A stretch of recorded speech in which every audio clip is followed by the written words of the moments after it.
Welcome to the Punting is Winning podcast. Just two fans talking all things Hawkeyes. Here are your hosts, JD and Keith.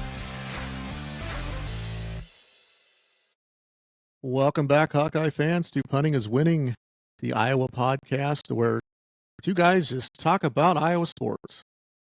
Yep. So I'm Keith. I'm here with my co-host, JD. How was your fourth? Pretty mundane. We didn't really venture out too much.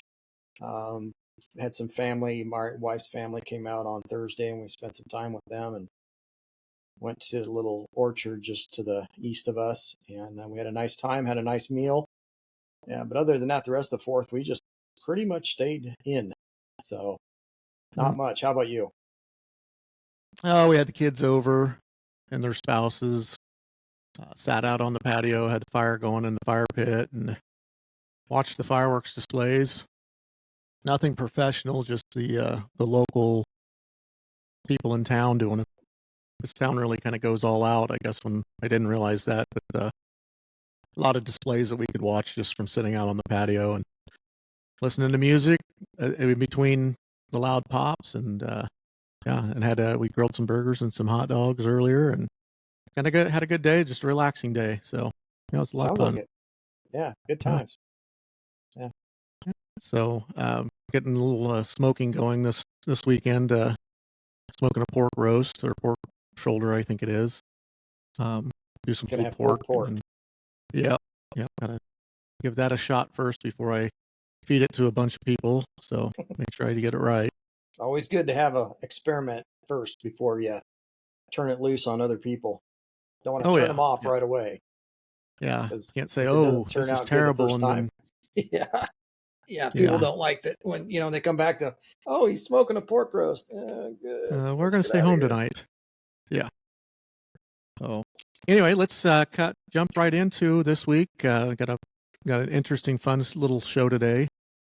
First, we want to go over the question of the week last week, which was name the top 3 career rushing leaders at the University of Iowa.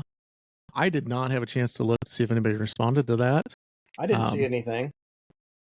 So don't forget, people, there are ways to comment on there and put your answers in. We would do like to see that you are listening. That gives us a clue that people are paying attention. Yep. At least all the way to the end, since we use that at the very end. But the answer is, and I don't know if you want to go ahead and give it, or you want me to. Oh, I've got the stats in front of me, so I know Albert Young is one of them. Yeah, Cedric Shaw is number 1. Okay. He had 4,325 career yards. Liddell Betts was number 2, which says 4,374, which is more than Cedric Shaw, but I think that's probably a mistake. It's probably 4,274. And then number 3 was Albert Young at 3,876. So there are your 3 career leading rushers at the University of Iowa. I would take any one of them on a team at any point in my career, as a coach. Yeah, we take them this year. Yeah, well, Liddell's on the squad, so. Not that we don't have a good stable of running backs this year anyway, but yeah, a guy like that can run for 4,000 yards in a career. Yeah, you'd take him. Yeah, absolutely. So, also want to give a quick shout out to Caitlin Clark on her first career triple double, which is the first time ever by a WNBA rookie. So, did it against the best team in the league. Yeah. So, and she almost had one earlier. She came up one rebound short, like 2 games ago. So, 2 or 3 games ago. Yeah. There's a possibility that she could do this again, or a couple times before the season is over. Well, as Hawkeye fans, we've seen that enough, where she did 3 or 4 of them in a row at one point, and she just gets on a roll. It's hard to stop her. I'm not worried about her assists. I'm more worried about her getting the rebounds. I think that's the harder one for her. The assists, and the thing of it is, if the girls would make the layups that she feeds to them, or the easy shots, she could get 17 or 18 a game instead of catch the ball. 13, yeah. Yep. Yeah. She'd have less turnovers and a lot more assists. Her assist to turnover ratio would be a lot different. Right. They could catch the Congratulations ball. to Caitlin on that. And Yep. as far as I'm concerned, unless Angel Reese would happen to turn in a triple-double of her own, I don't even think there's really a conversation as to who's Rookie of the Year. No, I wouldn't think so. Bluetooth disconnected. But, people want to push the agenda so that they can have a race. You don't want it to be a one-person race the whole time, so there's nothing really to talk about. So you got to have another person in it, and that would be the logical choice. So yeah. But anyway, we move on, and let's discuss today's show. Kind of decided to go in a little bit different format. We're gonna have a fun one today. Yeah. There's just kind of a lack of Hawkeye news going on right now with it being summer, and nothing really officially going on that I've seen. We're not seeing anything from basketball lately. Haven't seen anything about anybody other than I did see Cade McNamara is fully good to go at this point. He's fully cleared medically, which is a good thing. So he's allowed to get out there and work with the guys a little bit more on their own, because everything's on their own at this point. But with that being said, we decided that something fun to do would be to try to take a stab at what we would do if we were in charge of the NCAA and we could realign into a 5 super conference NCAA. And when I say super conference, I'm talking 16 team super conference. And I know you and I both did a little bit different in how we went about the approach for this. I'll let you explain how you went about it, and then when I get to my turn, I'll explain it, and then we'll pull it up here shortly. Yeah, I took basically the high Division I teams, the teams that are already in conferences, especially Power 5 conferences that are already there. And what I did was I just basically grouped them together geographically, but also yet keeping in mind the rivalries that these teams have. So I would keep like the Ohio State and Michigan together, Iowa State together, so that they could maintain and keep these, because I know people love them. That was really the two determining factors on how I grouped these. Geographically, I went with the Midwest, East, South, and West, and then I did a group of 5, which I want to explain group of 5 real quick before we get to it. Group of 5 does not necessarily mean that it's a conference. In my group of 5 is 16 teams that have the ability to play either themselves or other conference teams to make up the majority. So, in other words, if you have a conference schedule like we have now, where you have 3 out of conference games, this group of 5, 16 team would be a situation where they could pretty much just play whoever they want. If they want to play teams inside of that group, that's fine. If they just consist of playing all the other teams however they want to fill out their schedule. So that's how I group them. Now, I threw Notre Dame in there. You'll see this coming up. I did throw Notre Dame into the group of 5 because of their absolute reluctance to join a conference for football. And that's all this is for football. This is not about basketball.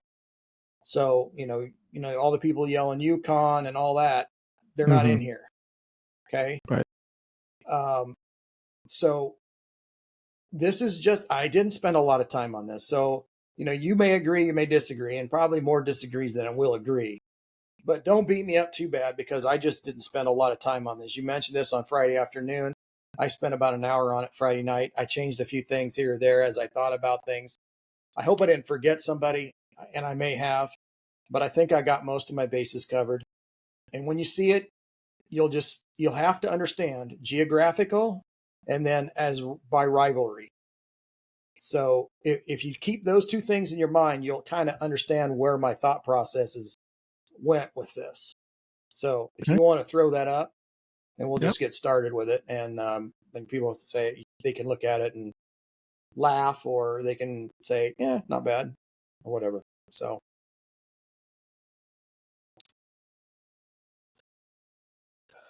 Is there a possibility you could bring that up just a little bit bigger? Yeah. So anyway, I grouped these, as I said before, East, South, Midwest, West, and then in a group of 5. In this group of 5, you could literally take one of these teams out if you didn't like them, and substitute like Central Michigan, Western Michigan, Akron, Toledo, any of the MAC schools, you could throw them in there as well. I did not, but you could. But I thought these are the teams that seem to have a pretty good presence, Division One. And I know that some of those MAC schools could probably take some of these division or these Group 5s out and beat them probably. But this is what I came up with. You want to start from the East? Sure. I just went Boston College already in the East anyway, but I thought, well, Maryland and Rutgers would be the two that were originally Big Ten or were now in the Big Ten. We could move them over. Penn State also.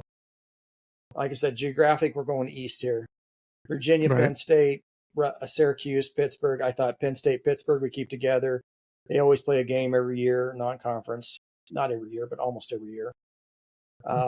North Carolina State, Duke, North Carolina. That's more of a basketball thing, but they can do it in football too. And I threw West Virginia in there. I know they're Big 12. Well, Pitt, West Virginia is a big rivalry too. The old backyard brawl. So we can keep those together. Yeah. I don't know. What do you think of the South? Is that I know yours is different. Yeah, I like that. You've got Clemson and South Carolina in there together as well. Mm-hmm. Virginia Tech is also together. It just makes it geographically. Yes, it makes sense. It is a little different than what mine is, but not a ton different. Well, here's the deal. If everything is leading down the same path that I keep hearing about with NIL and the schools now being able to maybe potentially start paying players, travel is going to start becoming more of an issue monetarily. So they may want to start pulling back and starting to do something like this where they don't take Penn State and fly them to USC. That's right. Expensive. They don't want to take Rutgers and fly them to USC because you're going to have to start paying players. Now, I don't know what that's going to look like. We'll talk about that maybe on another podcast another day. And I don't know what the NCAA is going to come up with, but that's just a thought.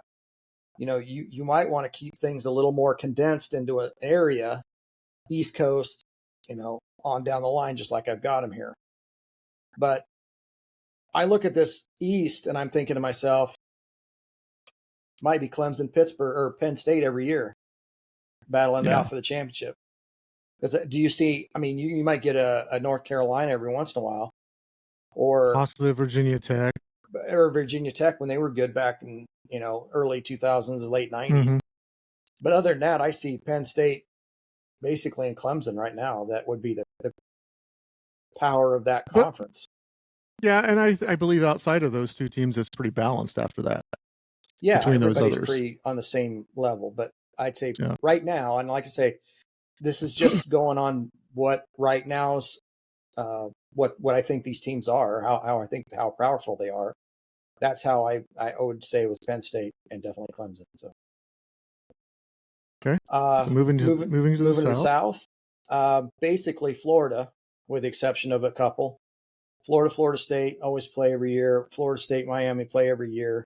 Georgia Tech play every year. Alabama, Auburn play every year. Mississippi. You just go on. There's rivalries here.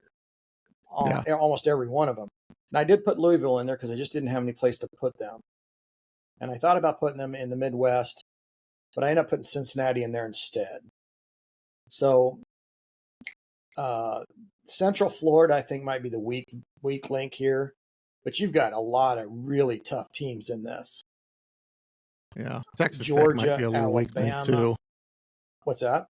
Texas Tech might be a little bit of a weaker link too, just based on the strength of that region. Right. And I had to throw some Texas teams in there just because of the way the geography worked out. I was running out of South teams and I had too many in the West.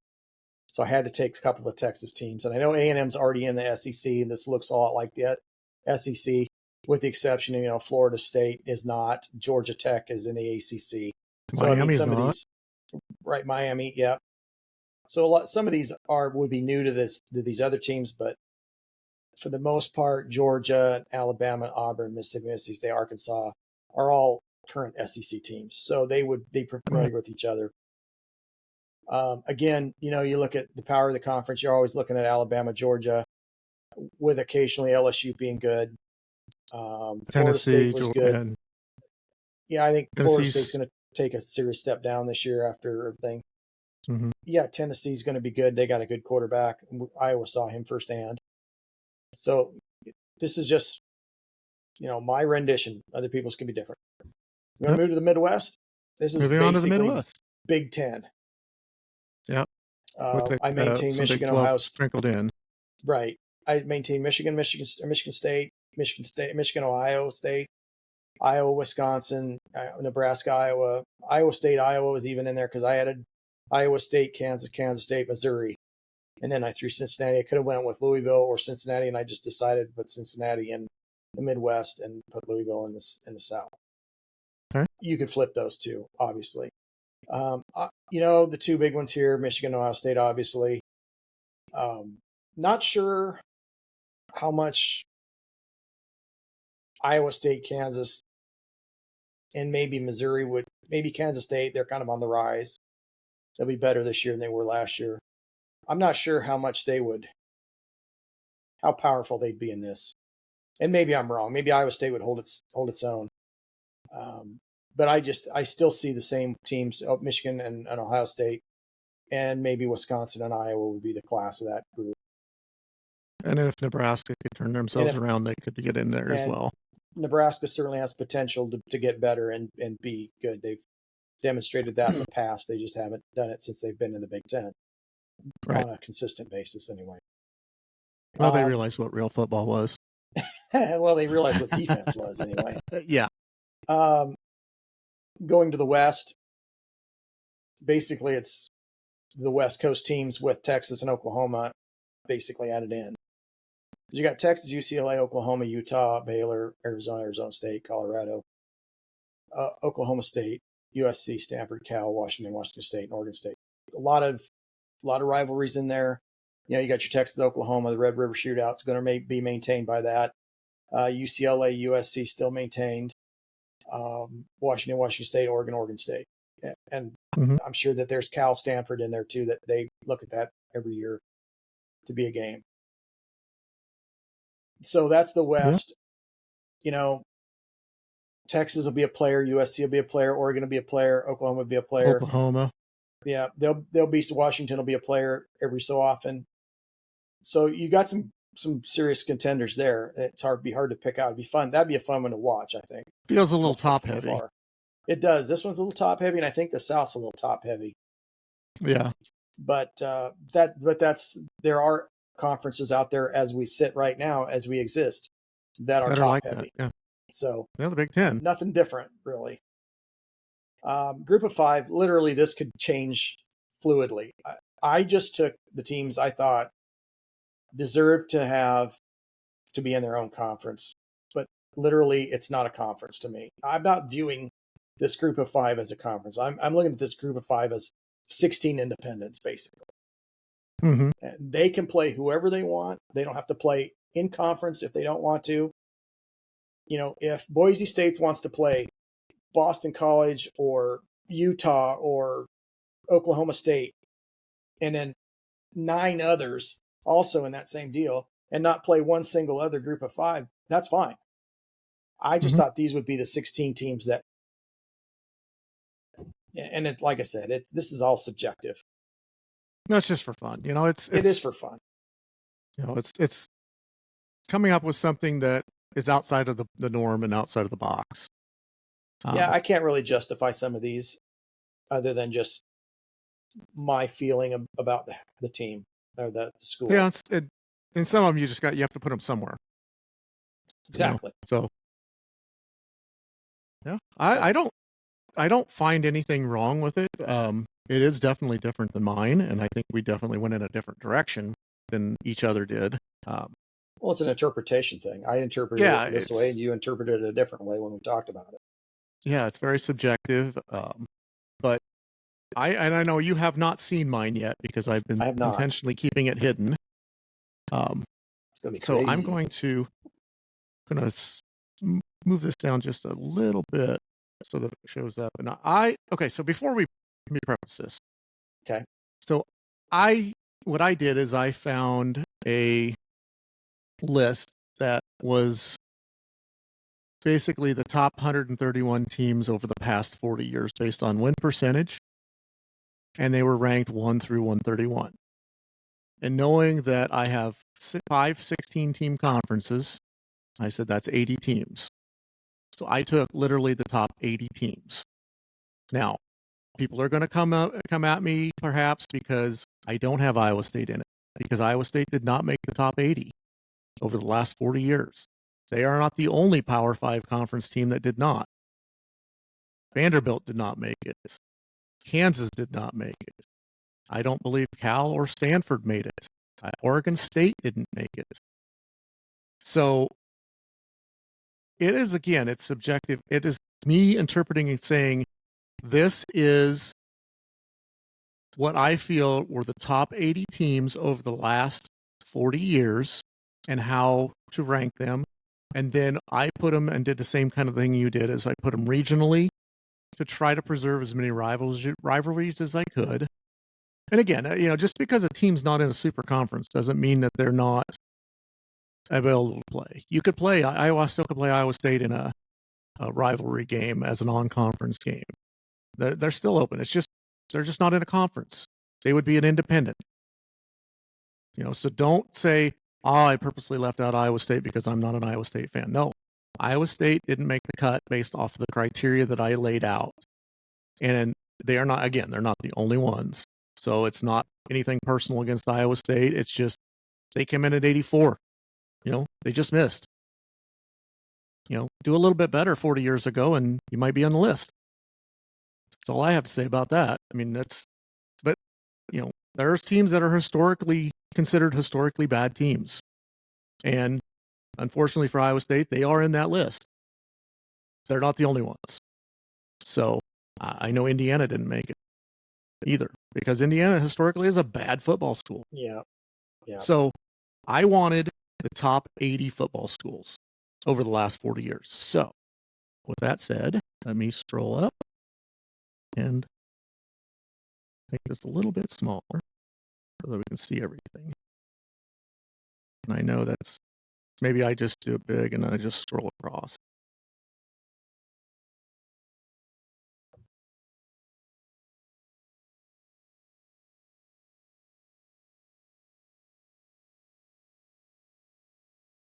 Okay, so let's start with the first one here. I see you even put the 40-year rank on there. Yes. But their 40-year rank was where their something here. What their current classifications are right now, Power 5 or Group of 5. And I color-coded them so it makes it easier. But yes, I did the 40-year rank because I wanted to show the strength of those conferences. So we'll start out here at the East. I did preserve some rivalries, South Carolina, Clemson, Virginia Tech, Boston College, and whoever, North Carolina State. I threw in Marshall, East Carolina, Navy, and Appalachian State because that's geographically there, and those are teams that made the list. You'll not see Rutgers on here either.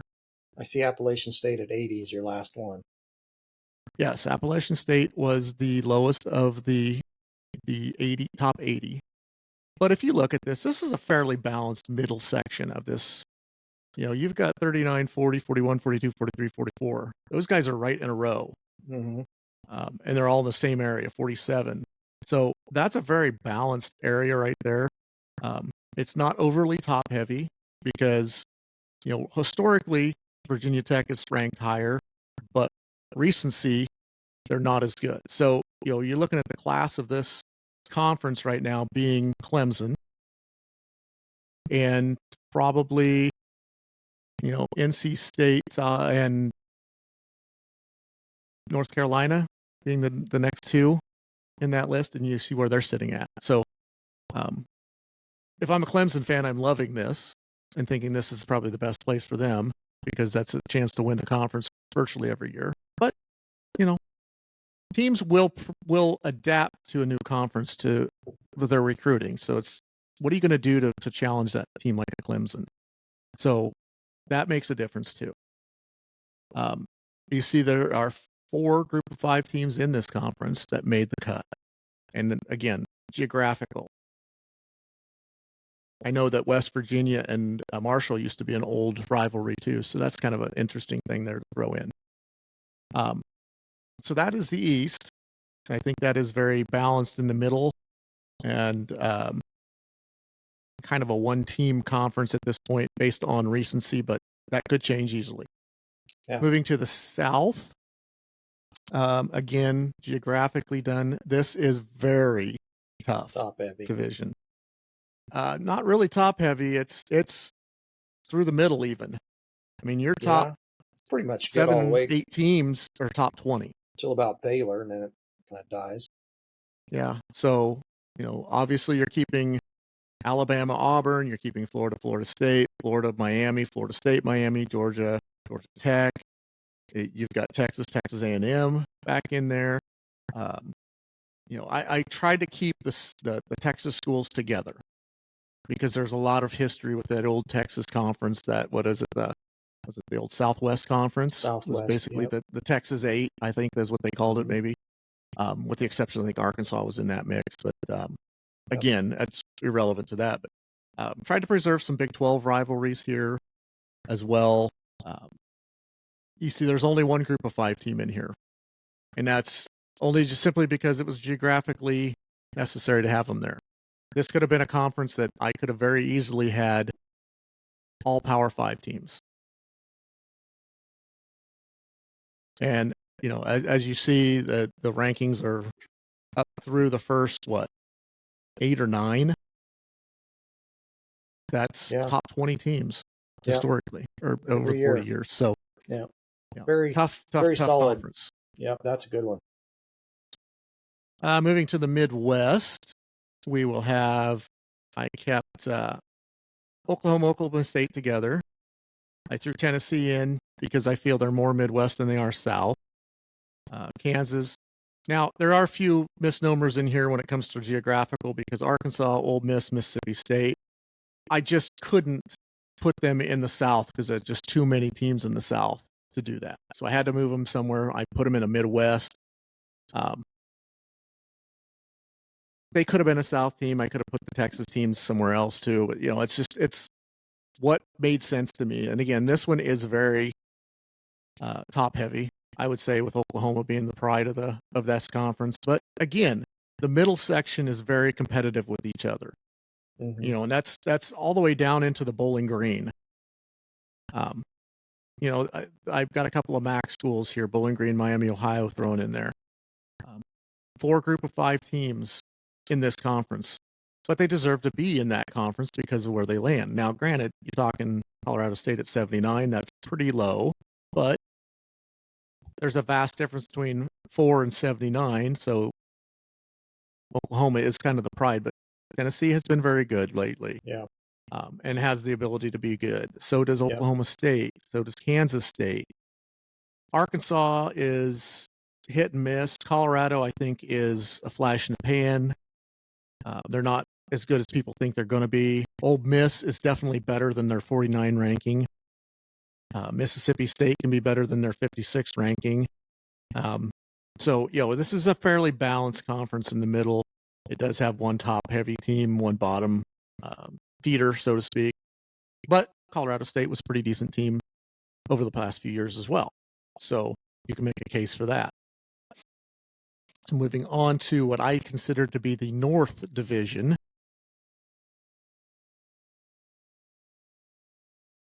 This is more of the Big Ten group here. So we have the Ohio State, Michigan, Michigan State, Iowa, Wisconsin, Notre Dame with all of their natural rivalries within here, with Purdue, with Michigan. You've got 4 MAC schools in here. Otherwise, it is Notre Dame and the Big Ten. And it made sense geographically. I could have put Penn State in the East, but I couldn't justify pulling a team out of the East to put Penn State in there just to try to drop them into someplace else. And Penn State is a fairly northern hemispheric school, so to speak. Yeah. So I kept them there. I considered moving Nebraska to the Midwest and Penn State to the East, but I didn't have anybody logically to put in the North at that point to fill out a 16 team. So they kind of stayed there, and it kind of keeps the Big Ten conference intact, so to speak. Again, you're missing a Rutgers. You're missing an Indiana. Maryland? Maryland Or they were in the is... East. They were in the East, yeah. So, Okay. Which obviously makes sense. They're at Eastern School. Yeah. So I think, again, you look at this one, this is also kind of like the South, where the top 7 schools are top 30. Mm-hmm. So that's a very top heavy. Then the bottom is, you drop all the way from 29 to 52, and it's the lower tier of this is kind of, so basically half the conference is really good and the other half the conference is not fair to poor. So it's like Big Ten East, Big Ten West, so to speak. Big Ten West did, as far as the Big Ten West went, I would have never said Iowa and Wisconsin were poor teams ever. And you had the Penn States or the Purdue's or the Northwesterns that were decent. They won the West a couple of times, so they had the ability to jump in there. But this does feel more like what people would label what the Big Ten East and West were. Very top heavy with the East, very bottom heavy with the West. That's kind of what this is. So, but geographically it makes sense, and you're also keeping some of the old MAC rivalries intact as well. And you've got a lot of rivalry trophies in this one here. So that made sense to me. I was surprised how high Toledo is. 52. Yeah. Toledo has been historically a very good MAC school. And over the last 40 years, they're higher ranked than, Washington State, Cal. I guess I did have Cal and Stanford in here. I didn't realize that they were still on the list. But, we'll move on to the West here. So when you look at the West, you've got basically the Pac-12. You've got Arizona State rivalry. You've got the Washington State, USC, UCLA, Oregon State. We do throw in San Diego State, Fresno State, Hawaii, and Boise State because I think they are deserving of being in a conference as well. Obviously, Boise State's deserving of being in a power conference, in my opinion. They're 25th historically. They're better than Michigan State historically over the last 40 years. So, but you also keep the BYU-Utah matchup. You've got Cal-Stanford still. So you've got a lot of the matchups are still there.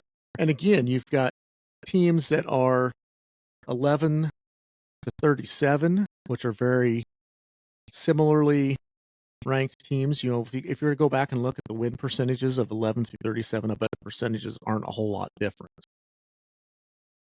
And so this is a pretty balanced conference, in my opinion, all the way from pretty much from top to bottom.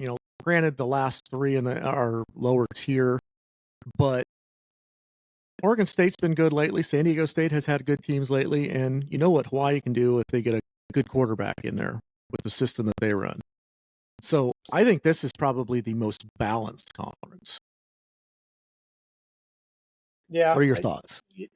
Taking the 40-year average and grouping them like you've done really kind of opens my eyes a lot to how, we mentioned Toledo. I didn't realize it. If you'd asked me, where's Toledo in the top 80, I'd have said 76, 77. They're 52. Look at Air Force right next to them at 50. Mm-hmm. Air Force, to me, if you'd have said, where do you think Air Force is in the top 80 since 1983? Probably not in there at all. 79? And they're 50th. So, if you look at the recent times, there's some very good schools that have had, let's say, not as great of history, but have had a pretty good recent history. Mm-hmm. They're not on here, or they, like you said, Iowa State has had some decent years. They've had some down years, but they're off the list. And then there's some teams that historically have been good, but not have been good lately that are on the list. So you have to kind of look at how, you just have to understand the 40-year average. This is not as of today. It's the 40-year average. That's how you've done this. And I think that it's important to remember that when you look at how they've grouped these. And using Iowa State as an example, looking back at the data on that, over the 40 years, Iowa State's had 6 years where they've been decent. Yeah, they've not been good, but the 6 years that they've been decent have been since Matt Campbell have been there. Exactly. They have been more recent, like in the last 12 years. Yeah, they've been fairly, you can't throw out those years in the 80s when they were not good. They were 1-11s and the 2-10s, and the Iowa was beating brings your average down.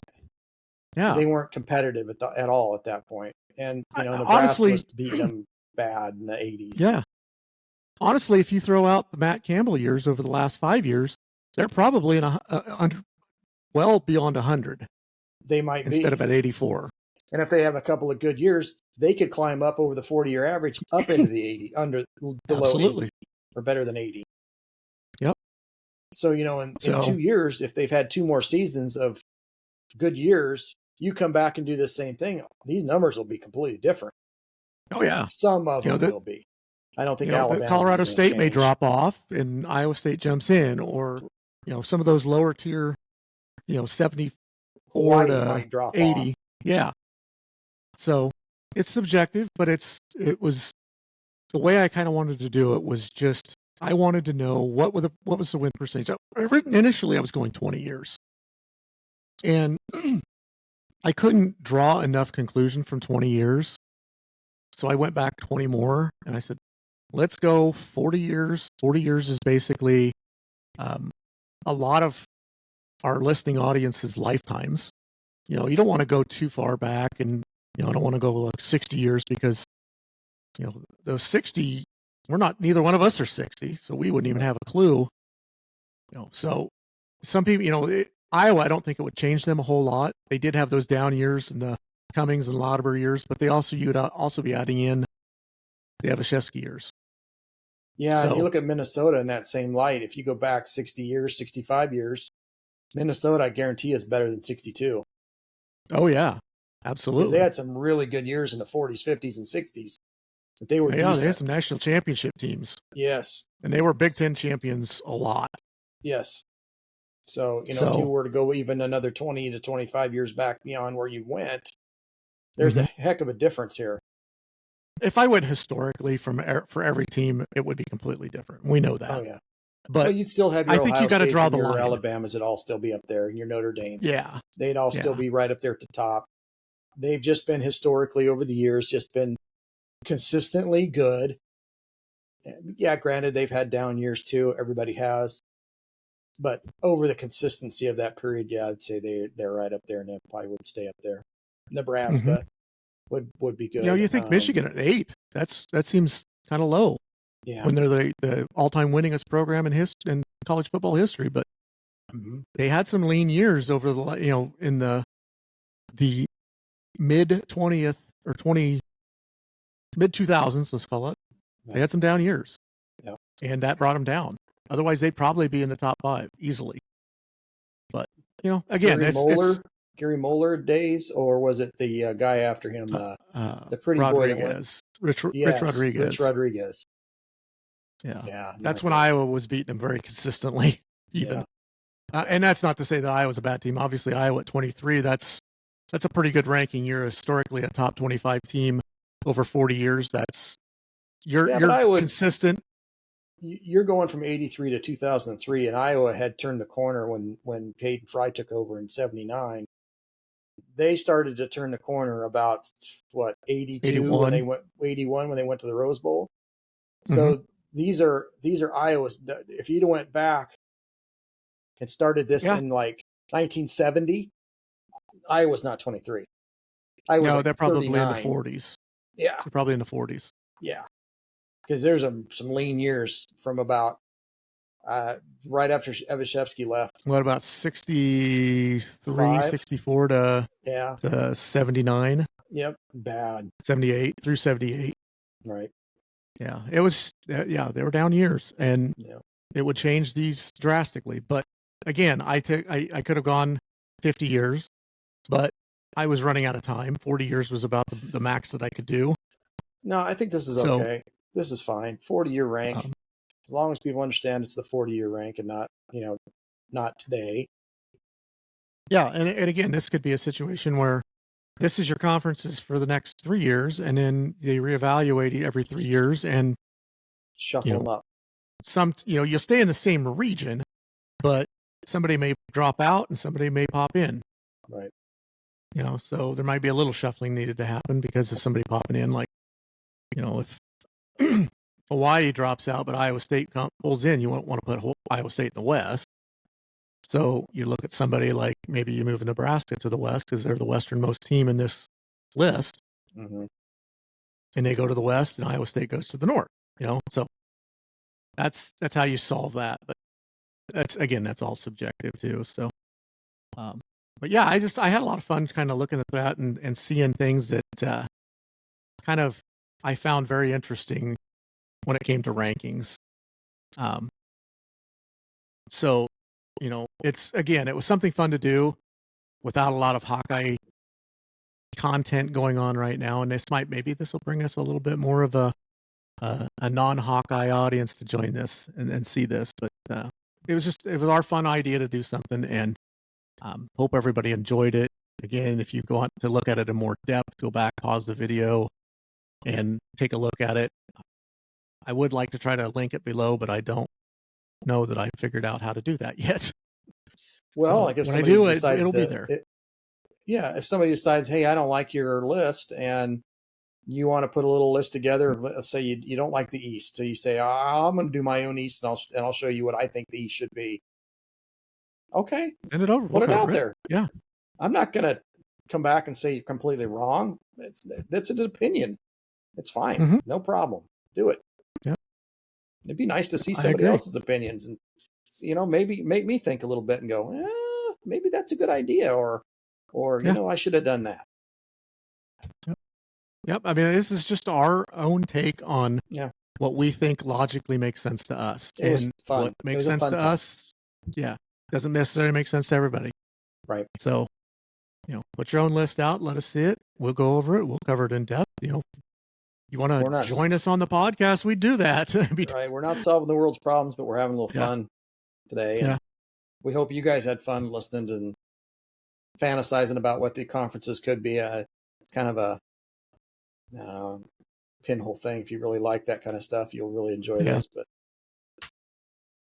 I think here in an upcoming episode, we might try to dive into a little bit more NIL and what the future could look like and what our thoughts are on it, and possibly ideas that could change the dynamic of NIL.